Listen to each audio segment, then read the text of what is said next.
ബഷീർ, ഇപ്പോൾ 50 സാക്ഷികളുടെ മൊഴി കേസിൽ നിർണായകമാവുകയായിരുന്നു. ഇപ്പോൾ സജിത കൊലപാതകം മാത്രമല്ലല്ലോ, ഇനി വരുന്ന നെന്മാറ ഇരട്ട കൊലപാതകത്തിന്റെ വിചാരണ നടപടികളും ഇതിന് തൊട്ടു പിന്നാലെ ആരംഭിക്കില്ലേ?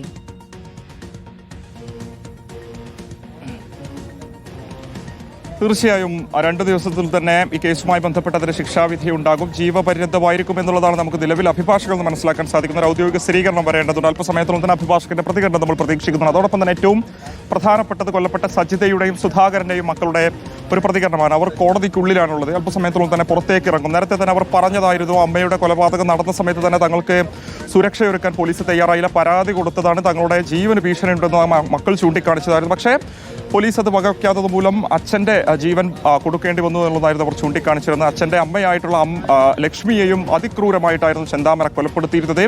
ഇപ്പോഴും ജീവന് ഭീഷണിയുണ്ടെന്ന് തന്നെയാണ് അവർ ആവർത്തിച്ച് പറഞ്ഞുകൊണ്ടിരിക്കുന്നത്. വിശേഷം ചെന്താമര ഉൾപ്പെട്ട കേസുകളിലൊക്കെ തന്നെ തെളിവുകളുടെ അഭാവത്തിൽ അദ്ദേഹം വീണ്ടും പുറത്തിറക്കുകയാണെങ്കിൽ വീണ്ടും കൊലപാതകം നടത്താനുള്ള സാധ്യതയുണ്ട്. അദ്ദേഹം ആദ്യഘട്ടത്തിൽ പറഞ്ഞിരുന്നത് തന്റെ ഭാര്യ പിണങ്ങിപ്പോകുന്നതിന് കാരണമായിട്ടുള്ളത് കൊല്ലപ്പെട്ട സജിതയാണെന്നുള്ളതായിരുന്നു. പലതരത്തിലുള്ള അന്ധവിശ്വാസങ്ങളുമായി ബന്ധപ്പെട്ട ആചാരങ്ങളൊക്കെ തന്നെ വീട്ടിൽ നടത്തിയത് മൂലമായിരുന്നു അദ്ദേഹത്തിന്റെ ഭാര്യ വീട്ടിൽ നിന്നും ഇറങ്ങിപ്പോയിരുന്നത്. പിന്നെ വലിയ മദ്യപാനിയായിരുന്നു ചെന്താമര എന്നുള്ളതാണ്. പക്ഷേ പല കഥകൾ സജിതയായിട്ടുള്ള വ്യക്തി തന്റെ ഭാര്യയ്ക്ക് പറഞ്ഞു കൊടുത്തു. അതുമൂലം ഭാര്യ പിണങ്ങിപ്പോയെന്ന് സംശയിച്ചുകൊണ്ടായിരുന്നു അതിനിഷ്ഠൂരമായ രീതിയിൽ സജിതയെ കൊലപ്പെടുത്തിയിരുന്നത്. അതിനുശേഷം മാസങ്ങൾക്ക് മുൻപ് സജിതയുടെ ഭർത്താവായിട്ടുള്ള സുധാകരനെയും അതോടൊപ്പം തന്നെ ലക്ഷ്മിയെയും കൊലപ്പെടുത്തുന്നു. ലക്ഷ്മി വയോധികയായിട്ടുള്ള ഒരു അമ്മയായിരുന്നു. അവരെ കൊലപ്പെടുത്തിയ കാര്യങ്ങളൊക്കെ തന്നെ അന്ന് പോലീസ് വിവരിച്ച് നമ്മൾ കേട്ടതായിരുന്നു. സമാനമായ രീതിയിൽ നെല്ലിയാമ്പതി വനമേഖലയിലേക്കായിരുന്നു ചെന്താമര വീണ്ടും രക്ഷപ്പെട്ടിരുന്നത്.